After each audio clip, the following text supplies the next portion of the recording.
Hello students. So today we have to learn new topic migration. Okay. And this topic in which chapter? Lesson number 1, animals living and surviving. So it is last topic for this lesson. Migration. Are you listening this word? What is migration? सुना है आपने word migration क्या होता है? Okay, don't worry. Today we have to learn. Okay, so our topic is migration और ये last topic है इस चैप्टर का.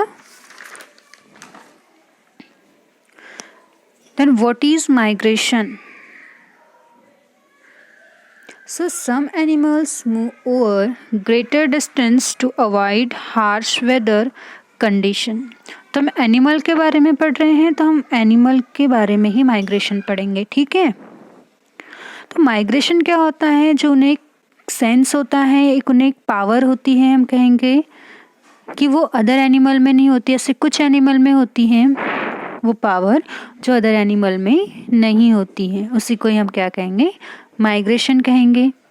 सो सम एनिमल, कुछ animal move over greater distance, वो क्या करते हैं? बहुत ज़्यादा डिस्टेंस कवर कर लेते हैं. ओके, मीन्स वो one place to another place. ऐसा भी होता है कि वो इस कंट्री से उस कंट्री भी वो डिस्टेंस कवर कर लेते हैं to avoid harsh weather condition. और वेदर कितना भी ख़राब हो, कितना भी हॉट हो, कितना भी कोल्ड हो, फिर उसी कंडीशन में वो अपना जो क्या कहेंगे, जो उनका वर्क है वो पूरा करते हैं. ठीक है. सो माइग्रेशन इट मीन्स होता क्या है? So the mass movement of animal from one place to another place in search of favourable environment is called migration. तो जैसे कि हमने एडॉप्टेशन एक पार्ट पढ़ा था इस चैप्टर में, एडॉप्टेशन एंड हैबिटेट. तो हमने इसमें पढ़ा था, एडॉप्टेशन में क्या पढ़ा था हमने? कि some animal adopted in this area.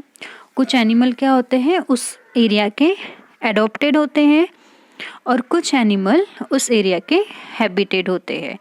It means a place और an area where an animal live naturally is called as habitat. Okay, but ऐसे भी कुछ एनिमल है वो वहाँ पर एडॉप्टेड तो है, बट उन्हें जो सफिशिएंट इन्वायरमेंट चाहिए था, जो उन्हें फेवरेबल इन्वायरमेंट चाहिए था, वो वहाँ पर उन्हें नहीं मिलता है. तो अपना फेवरेबल इन्वायरमेंट सर्च करने के लिए बहुत बहुत लॉन्ग डिस्टेंस क्या कर लेते हैं? कवर कर लेते हैं, सर्च कर लेते हैं. ठीक है. उनमें एक ऐसा पावर होता है, उसी को हम क्या कहते हैं? माइग्रेशन कहते हैं. Means the mass movement of animal में जो उनकी जो मूव करने का जो, जैसे कि उनके बॉडी के वेट के ऊपर भी बोल सकते हैं ना, उनके बॉडी के वेट के हिसाब से वो मूव करेंगे. तो जो उनमें मूवमेंट होती है one place to another place for search of favourable environment, वो अपना एक फेवरेट इन्वायरमेंट सर्च करते हैं. उन्हें इन्वायरमेंट में जाना बहुत अच्छा लगता है, इसीलिए वो लॉन्ग डिस्टेंस कवर कर लेते हैं. That is called as migration.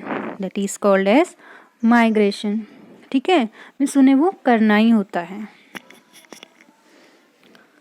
Then animals migrate in search. वो किस चीज़ के लिए माइग्रेट करते हैं? मीन्स वो किस चीज़ के लिए उतना डिस्टेंस कवर कर लेते हैं? तो देखिए, animals migrate in search of food. वो फूड सर्च करने के लिए थाउजेंड्स किलोमीटर डिस्टेंस कवर कर लेते हैं. Then breeding ground and escape harsh weather. देखिए, मोस्ट तो ये है सबसे पहले कि एनिमल्स माइग्रेट करते हैं फूड सर्च करने के लिए. देन ब्रीडिंग ग्राउंड्स, उन्हें एक ऐसा ग्राउंड चाहिए होता है जो उनका फेवरेबल होता है. एंड एस्केप हार्श वेदर, और वो हार्श वेदर को क्या करना चाहते हैं? एस्केप करना चाहते हैं. उन्हें न्यू वेदर चाहिए होता है जो उनका फेवरेबल होता है. ओके. तो इसमें हम कुछ एनिमल्स के बारे में पढ़ने वाले हैं। तो इंसेक्ट भी हो सकता है, वो बर्ड्स भी हो सकता है, या फिर वो मैमल्स भी हो सकता है। ठीक है, so listen carefully, see this image. This is Siberian crane. ये कौन सा बर्ड है? Siberian cranes. So Siberian cranes migrate to India every year in winter. देखिए जो सिब्रियन क्रेन्स है ये हमारे इंडिया का बर्ड नहीं है, बट इसे इंडिया का विंटर सीजन है वो उसे बहुत पसंद है, उसका फेवरेबल है। तो जो सिब्रियन क्रेन है वो माइग्रेट करता है इंडिया टू, मीन्स वो इंडिया आता है हर साल। कौन से सीजन में? विंटर सीजन में। They fly back to Siberia with the onset of summer, और वो पूरे विंटर में कहाँ पर रहता है? इंडिया में। और बाद में वो क्या हो जाता है? बैक हो जाता है। कैसे? फ्लाई करते हुए अपनी जो उसका एडॉप्टेड एरिया है वहाँ पर। तो ये कहाँ से ट्रैवल करता है? So Siberian crane travel from Arctic to Antarctica. Arctic to Antarctica means ये कहाँ से कहाँ आता है? आर्टिक से आता है अंटार्कटिका ट्वाइस ईयर। ईयर में कितनी बार? 2 बार। It cover a distance of around 35,000 kilometre. और ये कितना डिस्टेंस कवर कर सकता है? 35,000 किलोमीटर। सोचिए आप, 100 ऐसे मिला के कितना किलोमीटर हो गया? 35 kilometre. So Siberian cranes migrate to India every year in winter season. वो हमारे इंडिया में हर विंटर सीजन में वो आता है और समर सीजन में वो रिटर्न चले जाता है। फिर वो फिर से आर्टिक से ट्रैवल करता है आर्टिक टू अंटार्कटिका। आर्टिक से अंटार्कटिका वो ट्रैवल करता है ट्वाइस ईयर। ईयर में 2 बार। और ये कितना डिस्टेंस कवर कर रहा है? 35,000 किलोमीटर। ओके, मीन्स इसकी जो फ्लाइंग की जो उसकी कैपेसिटी है वो कितनी है? 35,000 किलोमीटर ये फ्लाई कर सकता है। Okay, the name of the bird Siberian cranes.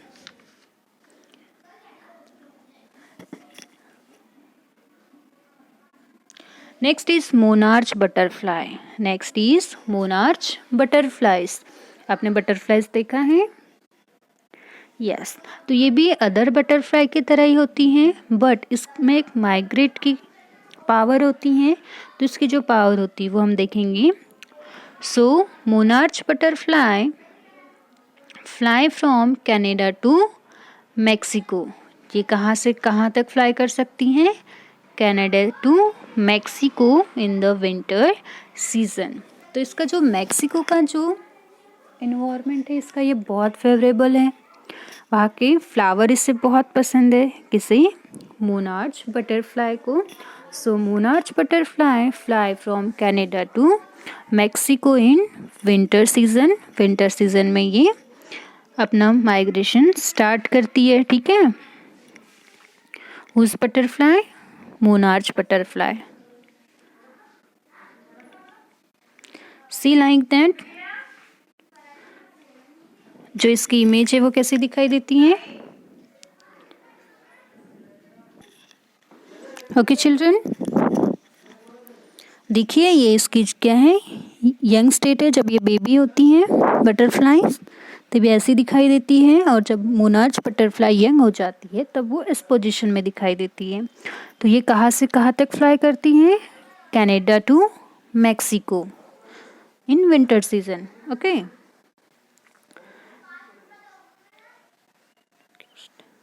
Then locust. Next is locust. So locust are the type of grasshopper, ये ग्रास ऑपर की तरह होता है, बट इसका जो कलर है ये कैसा होता है, Brownian dot. So locust is harmful migratory insect, ये बहुत हार्मफुल है, अगर ये बाइट कर दे, काट दे तो इससे पॉइजन हो सकता है हमारे बॉडी में। So this is very harmful migratory insect. और इसकी जो माइग्रेटिंग कैपेसिटी है, they migrate in swarm and destroy standing crop. ये क्या कर सकता है, जो क्रॉप है लाइक राइस, वीट, है ना, तो इसे ये क्या कर सकता है, डिस्ट्रॉय कर सकता है। अगर वो स्टैंड है तो उससे वो क्या कर देगा, डिस्ट्रॉय कर देगा। इतनी कैपेसिटी किस में होती है, लोक्यूस्ट में होती है, because a very harmful insect है। वो उसे हो सकता है कि वो ग्रास को खा ले, जो स्टैंडिंग क्रॉप है उसे वो क्या कर देता है, बैक टू ग्राउंड कर देता है। ठीक है, मीन्स इतनी कैपेसिटी उस इंसेक्ट में है। नेक्स्ट हम पढ़ेंगे European ills. European ills, obviously जब यहाँ पर यूरोपियन दिया है तो ये जो एनिमल है ये कहाँ का होगा, यूरोप का होगा। So European eels swim all the way to the Sargasso Sea in the western part of the Atlantic Ocean, Atlantic Ocean. तो देखिए जो यूरोपियन इल्स है ये स्विम करती है, इनसे कहाँ पर होती है, वाटर में होती है। तो ये सी के थ्रू क्या करती हैं, स्विम करती हैं। तो ये कहाँ पर होती हैं, सैग्रसो जो सी है, सारगासो, सारगासो से ये कहाँ पर है, वेस्टर्न पार्ट में है। ओके, मीन्स अटलांटिका ओशियन के वेस्टर्न पार्ट में है। तो ये अटलांटिका ओशियन तक, मीन्स सारगासो सी से वो अटलांटिका ओशियन तक स्विम करते हुए आती हैं और वहाँ पर क्या देती हैं, एग देती है। देन वो जो बेबी एग होते हैं वो 3 इयर्स वहाँ पर क्या होते हैं, टेकअप हो जाते हैं, कहाँ पर, अटलांटिक ओशियन में, और फिर से वो बैक हो जाते हैं यूरोपियन रिवर की तरफ। जो यूरोपियन इल्स है ये वाटर में कहाँ से कहाँ तक स्विम कर सकती हैं, western part of the Atlantic Ocean to lay their egg. ठीक है, मीन्स यूरोप से अटलांटिक ओशियन तक ये क्या कर सकती हैं, स्विम कर सकती हैं, और ये वहाँ पर एग देती है और 3 इयर्स तक वहाँ पर एग टेक आउट करते हैं। मीन जो बेबी इल्स होती है वो after that they go back to the European river. Okay children, so हमने पढ़ा माइग्रेशन, इनमें कुछ हमने एग्जाम्पल देखा।